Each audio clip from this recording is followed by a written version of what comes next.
ॐ नमः सिद्धेभ्यः। ॐ नमः सिद्धेभ्यः। मङ्गलं भगवान् वीरो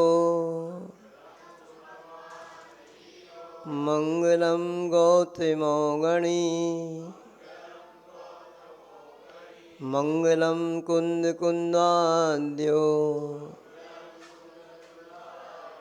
जैनधर्मोऽस्तु मङ्गलम्। सर्वमङ्गलमाङ्गल्यं सर्वकल्याणकारिकं प्रधानं सर्वधर्माणां जैनं जयतु शासनम्। जैनं जयतु शासनम्। जैनं जयतु शासनम्। मोक्षमार्गस्य नेतारं वेत्तारं कर्मभूभृताम् ज्ञातारं विश्वतत्त्वानां वन्दे तद्गुणलब्धये। वन्दे तद्गुणलब्धये। वन्दे तद्गुणलब्धये। बोलिए कुंथलगिरि जी सिद्ध क्षेत्र की, अष्टयकारी मुनिषुभनाथ भगवान की, देवादेव कुलभूषण जी देवसूषण जी भगवान की, प्रथमाचार्य चक्रवर्ती आचार्य प्रवर्षि शांति सागर जी महाराज की, गुरुनाम गुरु आचार्य गुरुवर्षि ज्ञान सागर जी महाराज की, संत श्रोवणी आचार्य गुरुवर्षि विद्यासागर जी महाराज की, परम पूज्य आचार्य प्रवर्षि समय सागर जी महाराज की, पूज्य निर्यापक सुमन मुनिषि वीर सागर जी महाराज की, मुनिषि विशाल सागर जी महाराज की, समस्त मुनि संघ की।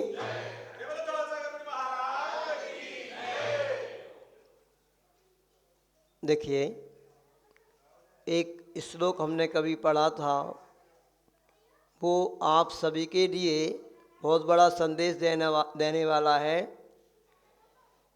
ये जिनेन्द्रम न पश्यन्ति पूजयन्ति न स्तुवन्ति नाह। ये जिनेन्द्रम न पूजयन्ति पश्यन्ति स्तुवन्ति ना ते च धिक ग्रह आश्रयम। आप सभी लोग क्या हैं? ग्रस्त हैं। जबकि हम मुनि महाराज भी यदि भगवान रहते हैं जहाँ पे, जब मुनि महाराज जंगल में रहते तब बात अलग है, तब तो हम लोग तीनों संध्याओं में सामायिक करते हैं और चारों दिशाओं की वंदना करते हैं। उसमें जहाँ जहाँ भी पंच परमेष्ठी हैं, रिद्धिधारी मुनिराज हैं, गणधर परमेष्ठी विराजमान हैं, उन सबको हम नमस्कार करते हैं। तो हम तो तीनों वंदनाओं में चारों दिशाओं की वंदना करते हैं। किंतु आप गृहस्थ लोग हैं, तो आप यदि यहाँ पे कहा जा रहा है कि जिनेन्द्र भगवान की यदि आप पूजन नहीं करते हैं, इनकी वंदना नहीं करते हैं, इनकी स्तुति नहीं करते हैं, तो धिक्ता ग्रह आश्रयम, धिक्कार है आपके गृहस्थ आश्रम को। ये शब्द आपको चुभ रहा है कि नहीं? क्यों भाई? चुभना चाहिए। देखो, थोड़ा सा बुरा लगना चाहिए आपको, तो हमारा मन बहुत प्रसन्न हो जाएगा कि हाँ आपको बुरा लग रहा है। पर बड़ा गजब है कि महाराज जी की कोई भी बात तुम्हें बुरी नहीं लगती। महाराज जी कुछ भी बोल रहे तो आपको बुरा नहीं लगता है ना? ये तो अच्छी बात है, किंतु आपके हृदय को चुभना चाहिए कि कैसा शब्द कहा जा रहा है।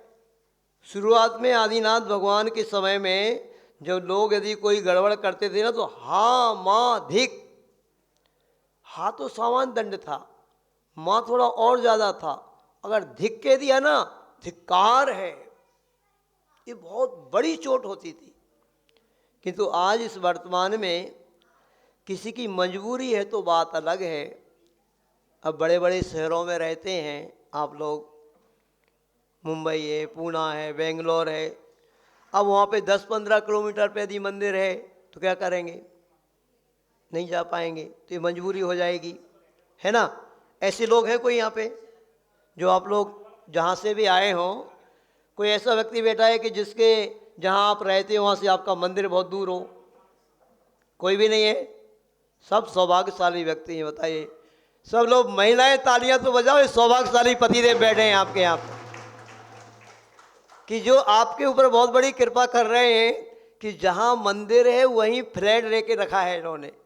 और वो बहुत महान सही पतिदेव हैं इन पत्नियों के, जिन्होंने अपना ऑफिस भले दूर हो किंतु मंदिर के पास अपने रहने का फ्लैट लेकर के रखा है। तो आप सही धर्मपति हो।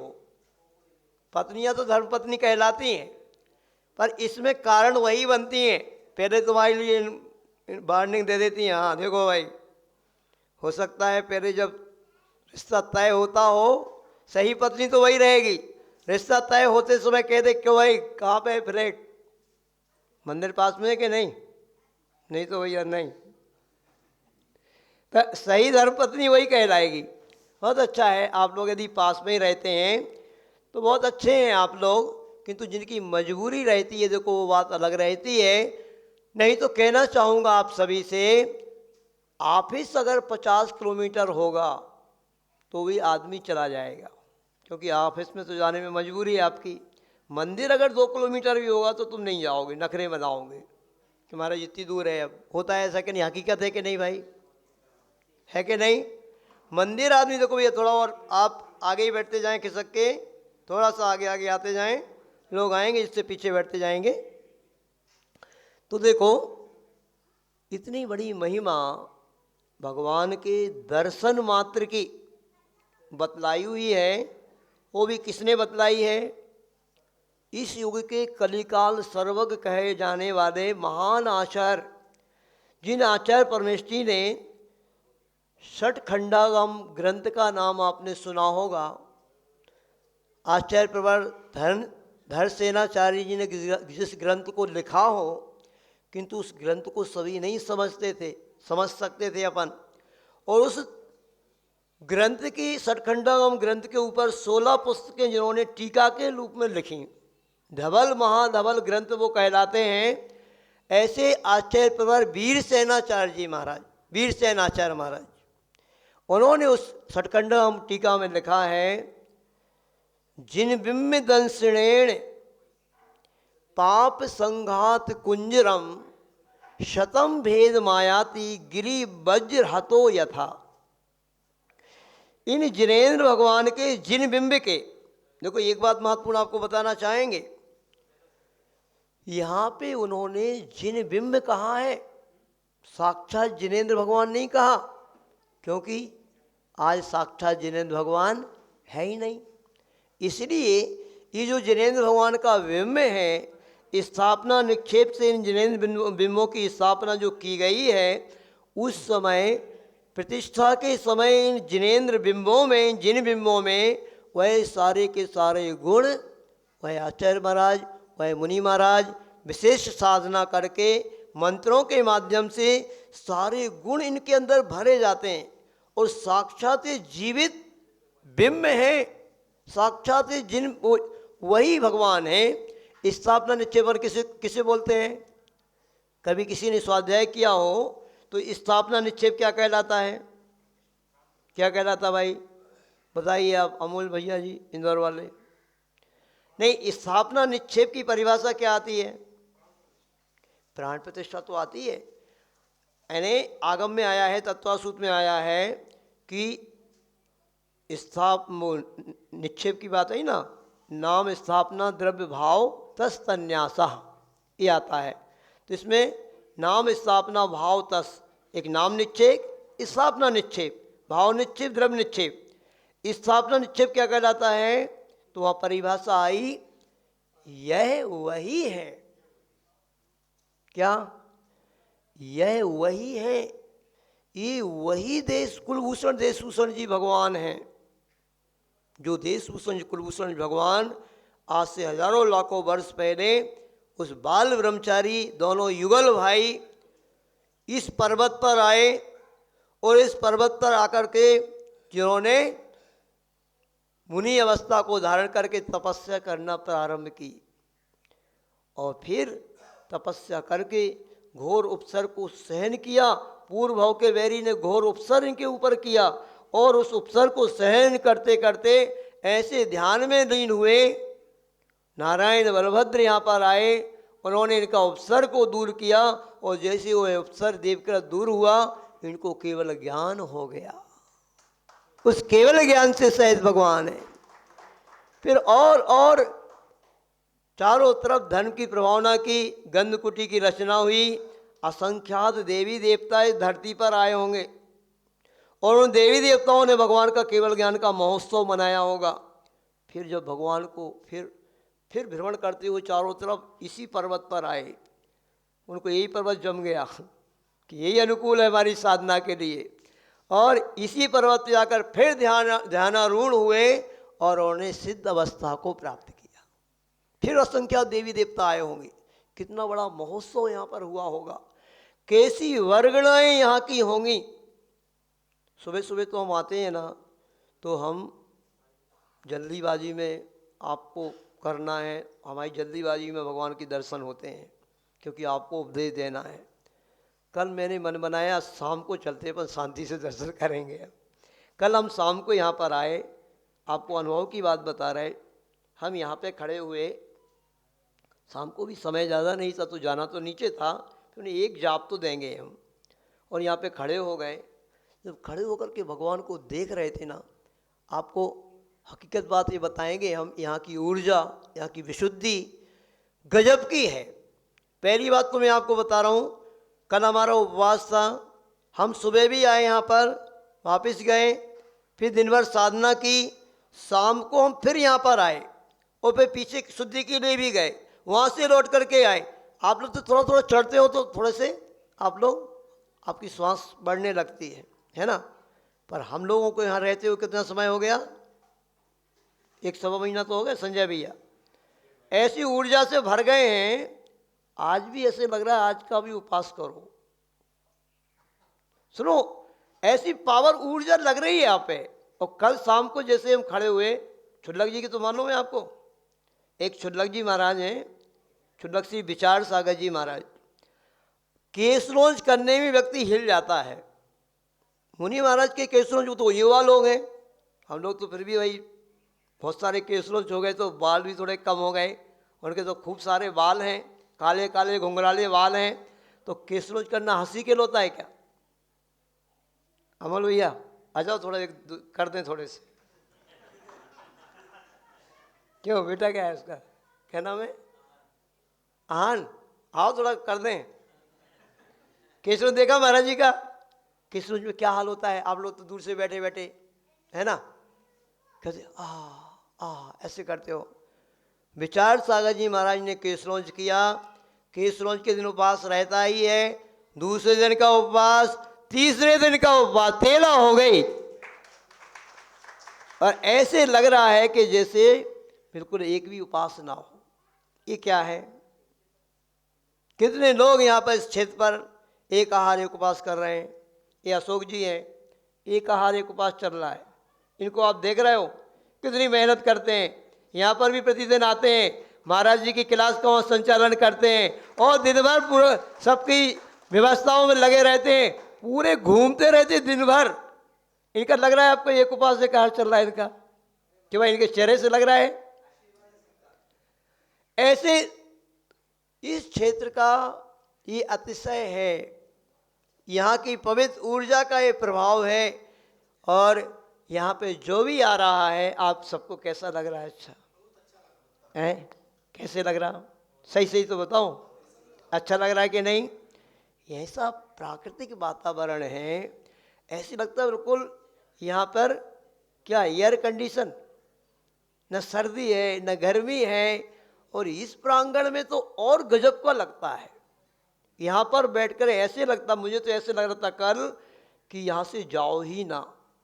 अब अंधेरे में जा नहीं सकते तो मजबूरी बस जाना पड़ा। बस ये समझ लो, रात में भी नहीं रुक सकते क्योंकि हम लोग चटाई वगैरह भी नहीं लेते, कुछ भी नहीं तो चटाई उड़ाड़ के सो जाओ, कुटिया है बढ़िया।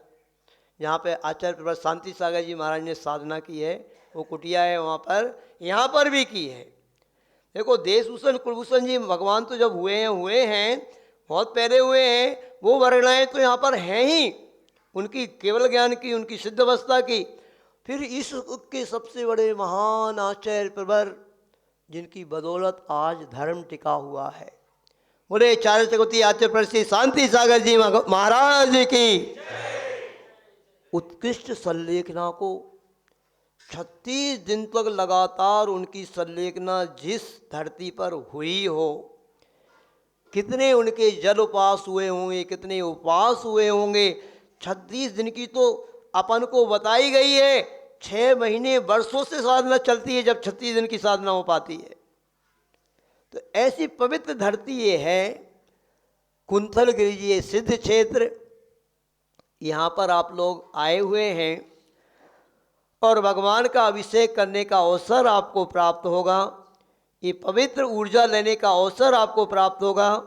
जो बाहर लोग खड़े हैं उनसे कहना चाहूँगा, यदि आपको कोई सूतक पातक ना लगा हो, यदि आपको समाज ने बहिष्कृत नहीं किया हो, कोई दंड ना दिया हो कि आप दूर से दर्शन करना, हमने सिर्फ महिलाओं को निवेदन किया है भाई कि महिलाएं सहयोग करेंगी, आज पुरुष वर्ग को आप मौका दो, दंडित तो नहीं किया आपको, है ना। और प्रेरणा दिए कि इस प्रांगण में अगर आ गए आप तो आपको कुछ ना कुछ शुल्क नहीं, मतलब दान प्रभु के चरणों में समर्पित करना पड़ेगा। बाकी यदि आपको समाज ने दंडित नहीं किया, जो बाहर खड़े हैं कोई भी लोग हो, पर्याप्त यहाँ पर धोती दुपट्टा की व्यवस्था है, आप धोती दुपट्टा पहन करके आ जाओ। तीसरा विशेषण है कि आप पुरुष हो तो, क्या बोलना है भाई, देखो महिलाएं बेचारी मजबूर रहती हैं पर्याय के कारण, आप पुरुष हो तो भैया धोती दुपट्टा पहन करके आ जाओ, पुरुष हो तो आ जाओ, और यदि मनुष्य हो तो आ जाओ। पशु दर्शन करते हैं दूर से, पशुओं की मजबूरी है। ये जिनालय तो ऐसा है, और जितने भी अकृत्रिम जिनालय होते हैं ना, वो ऐसे ही बने होते हैं वास्तु के हिसाब से कि जंगल में रहने वाले पशु भी उनके चरणों में नतमस्तक करते हैं, उस सम्यक दर्शन को प्राप्त कर लेते हैं। पर उनकी मजबूरी ऐसी है कि वो आकर के इतना विवेक नहीं है कि अंदर आ जाएं या भगवान का दर्शन करें, तो दूर से दर्शन करते हैं। अब बताइए दूर से दर्शन करने वाले कौन कौन हो गए? एक तो महाव्याधि से ग्रसित व्यक्ति हो गया, जिनको ऐसा असाध रोग हुआ, महाव्याधि हो गई, कुष्ठ कोढ़ी हैं तो वो नहीं कर सकते। दूसरे हो गए कौन? समाज से बहिष्कृत लोग, समाज ने दंड दे दिया हो कि नहीं आप नहीं कर सकते आप। तीसरी कौन हो गई? महिलाएं हो गई। चौथे हो गए पशु। अब 4 विशेषण है जिसके अंदर ना घटित होते हो। हमारी बात जो भी व्यक्ति सुन रहा हो, चाहे वो व्यक्ति नीचे हो, चाहे यहाँ आसपास में हो, कहीं भी हो, सेठ जी देखो आप बैठे हो बढ़िया, कोई मजबूरी है आपकी? मजबूरी नहीं हो तो कपड़े पहन करके आओ, अपनी सारी जो पूंजी है ना वो अपनी श्रीमती को सौंप दो और चले जाओ। आप रिस्क नहीं छोड़ना वहाँ पर कोई भी व्यक्ति, ये तो सभी से कहेंगे, खुला हुआ है स्थान, वो वहाँ पे कोई रिस्क छोड़ करके नहीं आना, अपना पास में रख के आना या पहले व्यवस्थित करके आया करो। तो देखिए थोड़ा और आगे खिसक आइए, ये भगवान का समौषण है। भगवान के समौषण में कल भी जगह कम नहीं पड़ी थी, कल तो इससे कई गुनी ज़्यादा जनता थी, है ना, और आज भी नहीं पड़ेगी। थोड़ा थोड़ा और खिसकते जाना आप, बस सानू संजय भाई और खिसकाओ। जितने जितने गुरु के निकट आओगे उतनी उतनी ऊर्जा प्रभु के और गुरु के आपको ज़्यादा मिलती जाएगी। इधर खिसकते आइए। अभी तो वीर सेवा दल की सेना आई ही नहीं। कितने लोग हैं वीर सेवा दल वाले? अच्छा, आज तो वीर सेवा दल देखो इस दक्षिण भारत का एक महान सेवक संघ, सारे मुनिराजों की जहाँ पर भी कोई भी आवश्यकता हो, बिल्कुल मिलिट्री की सेना के समान वीर सेवा दल खड़ा रहता है।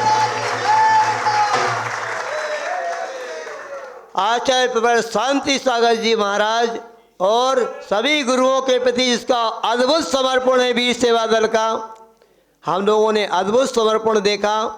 जब आचार्य प्रवर शांति सागर जी महाराज जी की समाधि और शताब्दी वर्ष समारोह समडोली में मनाया जाना था, वो अवसर हम लोगों को भी पहली बार देखने को प्राप्त हुआ है। कहाँ पे? जमखंडी। आप सबको दक्षिण भारत वालों को 2 प्रोग्राम मनाना है। कौन से? एक आचार्य प्रवर शांति सागर जी महाराज का समाधि दिवस और दूसरा आचार्य गुरुवर विद्यासागर जी महाराज का समाधि दिवस, क्योंकि इस बार समडोली में आचार्य शांति सागर जी का मनाया गया और आचार्य गुरुवर का कहाँ मनाया? आचार्य विद्यासागर जी महाराज का जय सिंहपुर, वो भी इतिहास रचा गया था। तो एक पर्व और आप सबको मिल गया है। अपन सबके चलते फिरते भगवान जिन्होंने आचार्य शांति सागर जी महाराज से भी धर्म का बीजारोपण किया, प्राप्त किया हो, और फिर आचार्य भवन के बाद यदि इस धर्म की डंका को बजाया है, धर्म की ध्वजा को फहराया है इस धरती पर, तो आचार्य गुरुवर विद्यासागर जी महाराज ने फहराया है। बंधुओं, आप पूरे भारत में देख लेना, कहीं से न कहीं कोई साधु मिल जाए, कोई आचार्य मिल जाए, कोई आरिका मिल जाए, कोई भी मिल जाए, उसने आचार्य गुरुवर विद्यासागर जी महाराज से या तो प्रतिमाओं को ग्रहण किया है, या ब्रह्मचर्य व्रत को लिया है, या क्षुल्लक अवस्था को प्राप्त किया है, या ऐलक अवस्था को प्राप्त किया है, ऐसे मिल ही जाएंगे। ये आचार्य भगवान से ही प्रभावित होकर के उन्होंने, क्योंकि आचार्य भगवान तो जल्दी दीक्षा देते नहीं थे, उसको जल्दीबाजी थी तो कहीं भी जा करके वो दीक्षित हो गया, किंतु बीजारोपण आचार्य गुरुवर के द्वारा ही हुआ है। आप तहकीकात कर लेना। तो इस धरती पर अभी वर्तमान में इस धर्म ध्वजा को आचार्य गुरुवर विद्यासागर जी महाराज के बाद फहराया गया, जिससे पूरे भारत में आज धर्म की ध्वजा फहरा रही है। ऐसा मांगलिक अवसर अपन सबको प्राप्त हो रहा है और आचार्य गुरुवर विद्यासागर जी महाराज और जितने भी साधु संत हैं, उनकी बदौलत ही आज धरती पर धर्म जीवित है। कल हमने बताया था दोपहर के प्रवचन में कि जिस दिन इस धरती पर संत नहीं रहेंगे, उस दिन ही ये धरती क्या होगी? अग्नि समाप्त हो जाएगी, धीरे धीरे धर्म समाप्त हो जाएगा। यहाँ पर क्या हो जाएगा? पशु वृत्ति प्रारंभ हो जाएगी, पशुओं जैसा वातावरण बन जाएगा, छठा काल प्रारंभ हो जाएगा। तो ये बहुत बड़ा उपकार इस धरती पर अपने आचार्य प्रवर शांति सागर जी महाराज का, और जो भी आचार्य गुरुवर विद्यासागर जी महाराज और भी इस दक्षिण भारत में बहुत बड़ी प्रभावना आचार्य प्रवर वर्धमान सागर जी महाराज ने भी की है और कर रहे हैं। उनका पूरा संघ इस धरती को, दक्षिण भारत को सुशोभित कर रहा है। तो आप सभी से यही कहूँगा, अपन सबका सौभाग्य है, आप अपने अपने गाँव में रह कर के भगवान का अभिषेक करते हैं कि नहीं करते हैं, मुझे नहीं पता, क्योंकि अवधि ज्ञान तो है नहीं। आज वर्तमान में जितने भी वीर सेवा दल के सदस्य आए हुए हैं, हमेशा सेवा के लिए तत्पर तो रहते हो आप, किंतु अपनी सेवा, आपकी स्वयं की सेवा जब कहलाएगी, जब आप भगवान का अभिषेक करो, पूजन करो। अच्छा, कितने लोग करते हो? अपने अपने गांव में जहाँ से भी आए हो, प्रतिदिन भगवान का अभिषेक कौन कौन करता है? प्रतिदिन देखो भाई, अब ये बस यही दृश्य देख करके हमारी आंखों में आंसू ही नहीं आ रहे बस, नहीं तो हम भी रोने लगे। क्या हो गया आप लोग? अरे आपके दक्षिण भारत में तो हम गांव गांव घूम करके आ रहे हैं, 4-4, 5-5 मंदिर रहते हैं, गली गली में मंदिर हैं। ये लोग शहरों में रहने वाले लोगों को नहीं मिले भगवान, नहीं मिले मंदिर। आपके तो गाँव में मंदिर हैं, तब भी आप, हम देखते थे तमाशा वहाँ पर भी होता रहता है। वो पुजारी जी जो उपाध्याय जी हैं वो कर रहे हैं अभिषेक, आप दूर खड़े हो, हाथ जोड़े हो। तो हाथ जोड़ने वाले तो 4 लोगों की गिनती में आ जाओगे फिर आप जो हमने अभी आपको बताया है। ऐसा नहीं, देखो इस सौभाग्य अपन को प्राप्त करना चाहिए। अपन को जब सौभाग्य से पुण्योदय से भगवान मिले हैं, मंदिर मिला है, और ये मनुष्य पर्याय मिली है, सारी अनुकूलता है, आप लोगों की शरीर निरोग है और ऐसी कैपेसिटी आपकी है। कभी इस बारे में विचार किया? उन पैरालिस्ट जो ग्रसित लोग हैं, उस बेड पे पड़े हैं, जो लंगड़े लूले लोग हैं, जो अंधे लोग हैं, वो बेचारे चाहते भी हैं तो नहीं कर पाते। वो बताइए, आप कर पा रहे हैं, करने की आपके पास क्षमता है, अधिकार है, तो भी नहीं कर रहे हो, तो ध्यान रखो आप ये अपने आप कर्तव्य से आप हट रहे हो। आपको जो एक अवसर प्राप्त हुआ है उसको आप खो रहे हो। सभी से कहेंगे, देखो वह छठा काल आए, उससे पहले ही इस पंचम काल में जब तक धर्म का वातावरण बना हुआ है, थोड़ा जागृत हो जाइए, कुछ ऐसा पुण्य का अर्जन कर लीजिए, कुछ ऐसा बैंक बैलेंस आप बना लीजिए बंधुओं अपना, कि कभी छठे काल में आपको मनुष्य रूप में आना ही ना पड़े। मनुष्य की आयु कितनी है?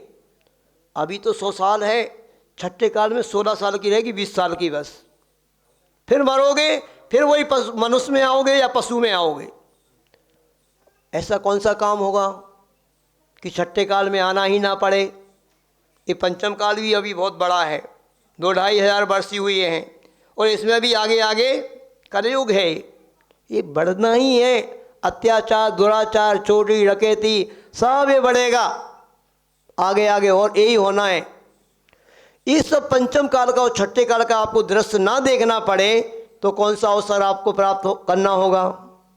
क्यों भैया है? बस इस धर्म की शरण में आना पड़ेगा। जो धर्मात्मा व्यक्ति होगा वो तो देवायु का ही बंद करेगा, है ना। आप मैं नहीं कह रहा हूँ मुनि महाराज आकर के बन जाओ, है ना, किंतु अपनी क्षमता के अनुसार तो धर्म कर सकते हैं, पर कि नहीं कर सकते हैं। जो भी व्यक्ति है भगवान का दर्शन तो प्रतिदिन कर सकता है कि नहीं कर सकता है? ऐसा कोई व्यक्ति तो नहीं यहाँ पे महाभाग्यशाली जो दर्शन भी ना करता हो। दर्शन तो करते होंगे, इतना तो विश्वास है। तो आप दर्शन करते हैं। ये श्लोक जो यहाँ पे हमने अभी आपको बताया था, जो वीरसेन स्वामी ने बताया कि भगवान का दर्शन करने मात्र से जिनविम्य दंशनेन, जिनेन्द्र भगवान के दर्शन करने से पाप संघात कुंजरम, बड़े बड़े पाप हमारे जो अनादिकाल से बने हुए हैं, शतम भेद मायाती गिरि वज्र हतो यथा, सैकड़ों टुकड़ों को प्राप्त हो जाया करते हैं, जैसे किसी पर्वत पर बिजली गिर जाती है। तो ऐसे अब बताइए आप, जब मात्र दर्शन से हमारे इतने पाप करते हैं, हम भगवान का अभिषेक करेंगे तो क्या होगा? पूज्य निर्यापक स्वामी श्री वीर सागर जी महाराज का आगमन हो रहा है। बोले परम पूज्य निर्यापक स्वामी श्री वीर सागर जी महाराज की, भगवान के अभिषेक महामहोत्सव की। महाराज जी अभी देव वंदना करेंगे, आप सभी लोग बैठ करके नमोस्तु कर लो महाराज जी को और बैठ जाइए। फिर आएंगे आपके बीच में, और थोड़ा लोग आगे खिसक के आ जाएं भैया। देखो आपसे हमारा कहना है, अभी वीर सेवा दल 25% भी नहीं आया। कम से कम यहाँ 200-400 कितने लोग आए भाई? 100-150 लोग तो हैं ही। अभी धीरे धीरे आ रहे हैं, तो आपको और आगे खिसकना पड़ेगा। ये कम से कम 5000 सदस्य हैं। कितने वीर सेवा दल में? 20,000 लोग हैं इस पूरे दक्षिण भारत में वीर सेवा दल के सदस्य। एक मिलिट्री की सेना है पूरी। तो अभी लोग थोड़ा और खिसकते आइए आप लोग। आप बैठ जाएंगे तो जगह बन जाएगी सबके लिए, है ना। सब बैठ जाइए। तो देखिए आराम से आराम से। देखो मैं आपसे कहना चाहता हूँ, थोड़ा थोड़ा भैया आगे। जब भगवान के दर्शन करने मात्र की इतनी बड़ी महिमा है बंधुओं, कि वो मेढक का जीव दर्शन की भावना को लेकर के जा रहा था। सबको पता है ना मेढक की घटना, तो पाठशाला में ही सुनाई जाती है कि वो मेढक भगवान महावीर स्वामी के दर्शन करने के लिए मन बना के गया, और रास्ते में ही हाथी के नीचे, राजा शरण्य के हाथी के नीचे पैर उस पर पड़ गया, आ गया तो क्या हो गया? मरण को प्राप्त हो गया। दीपक, किंतु भाव क्या था? भाव क्या था? भगवान का दर्शन करना है। सोचो, आप विचार करो, मात्र उस भाव मात्र से राजा शरण्य कभी रास्ते में जा रहा है, और मेढक का जीव भगवान के समर्थन में पहुंच गया। सोचो आप, विचार करो आप, क्या महिमा भगवान के दर्शन की है। सोचो आप, जब वो भी इतना सुंदर देव बनता है तो जो भगवान का अभिषेक करेगा, जो भगवान की पूजन करेगा और ऐसे सिद्ध क्षेत्र पर आकर के, ऐसे सिद्ध क्षेत्र पर आकर के, पारना आपकी है तो हमारी भी है अशोक जी। अरे उत्कृष्ट सागर जी तो निकल जाएंगे, आप चिंता नहीं करना। अपन सब यहाँ पर ये भक्त लोग आए हैं, अब ये भी 2-3 दिन के लिए आए हैं, हम चिंता नहीं कर रहे, हमारी पारना है, आज ही जा रहे हैं। बताओ, अंतिम विदाई है इनकी, तो विदाई का कोई तोहफा लेकर के तो जाएं, बस हम अपनी चिंता नहीं कर रहे हैं। हम आज का और उपास करने के लिए तैयार हैं, आपको कुछ धर्मामृत मिल जाए, बस हमारा भाव ये है। देखो कि गुरुदेव हम की तो करुणा देखो कितनी है, कितनी करुणा है हम पर। जय बोलो धवल सागर जी महाराज की। पर देखो, आपको थोड़ा इन सब के ऊपर करुणा करना पड़ेगी, थोड़ा और खिसकेंगे आप, जितनी जहाँ जगह थोड़ा आएंगे और थोड़ा सबको आगे आना पड़ेगा, थोड़ा सा खिसकाओ। और बहुत जगह है यहाँ पर, एयर कंडीशन वातावरण है, कितने भी आप खिसक खिसक के बैठ जाओ, हमारी गारंटी है किसी को गर्मी नहीं लगेगी यहाँ पर, है ना। इसलिए आप देखो, बहुत सारे लोग आ गए और हमने पहले ही संकेत किया था। देखो महिलाओं, आप देख रहे हो कि नहीं, हमने कोई गलत तो नहीं किया। अवधि ज्ञान नहीं है किंतु अनुमान ज्ञान तो है, उससे हम समझ लेते हैं थोड़ा सा, इसलिए आप लोग बुरा नहीं मानना, आपको इसलिए थोड़ा सा बाहर किया है। तो देखिए, आज बहुत महान महान सौभाग्यशाली व्यक्ति होते हैं जो इस सिद्ध क्षेत्र पर आए हैं, और सबके लिए मैं बहुत बहुत आशीर्वाद देना चाहूँगा 2 हाथों से, और महाराज जी से तो कहूँगा, महाराज आप अपने 4 हाथ बना लो, सबको आशीर्वाद दो, क्योंकि सब बहुत सौभाग्यशाली व्यक्ति है जो यहाँ पर धोती दुपट्टा पहन करके आए। अब महान सौभाग्यशाली वो कहलाएगा, 2 सौभाग्यशाली व्यक्तियों ने तो यहाँ पर भगवान जी को विराजमान कर दिया पांडुक शिला पर। अब महान सौभाग्यशाली व्यक्ति वो कहलाएगा जो अंदर के कुलभूषण देशभूषण जी भगवान का अभिषेक करने का अवसर प्राप्त करेंगे, और वो भी किसके मुखारबिंद से। मुझे आज ऐसे लग रहा था शायद आज महाराज जी नहीं आएंगे, किंतु इतने सारे पुण्यात्मा जी यहाँ पर बैठे हैं, आपका संप्रेषण वहाँ पहुँचा होगा, तो परम पूज्य निर्यापक श्री वीर सागर जी महाराज यहाँ पर आ गए आप सबके संप्रेषण को प्राप्त करके, जिनकी वाणी में ऐसी ऊर्जा है, ऐसा तेज है। बंधुओं, जो दिल्ली वाले जानते हैं, पूना वाले जानते हैं, जिनको वचन सिद्धि है, जो कह देते हैं ना वो हो जाता है। ऐसे गुरुवर के ही नाम राशि हमारे दोनों महाराज जी है। कौन कौन से 2 महाराज जी? वीर सागर जी महाराज और विशाल सागर जी महाराज, दोनों गुरुवर के नाम राशि हैं, और गुरुवर के पद चिन्हों पे चल रहे हैं। उनके जैसे ही ऊर्जा को प्राप्त करके जो कह देते हैं वो हो जाया करता है। ऐसे महान संत के मुखारबिंद से आपको ये अवसर प्राप्त हो रहा है, ठीक है ना। देखते हैं अब आज कौन सौभाग्यशाली व्यक्ति है। अब हम अपना आसन छोड़ते हैं, महाराज जी के चरणों में सभी नमोस्तु बोलेंगे। उन्हें आचार्य गुरु विद्यासागर जी महाराज की जय हो। पूज्य निर्यापक श्री वीर सागर जी महाराज की परम पूज्य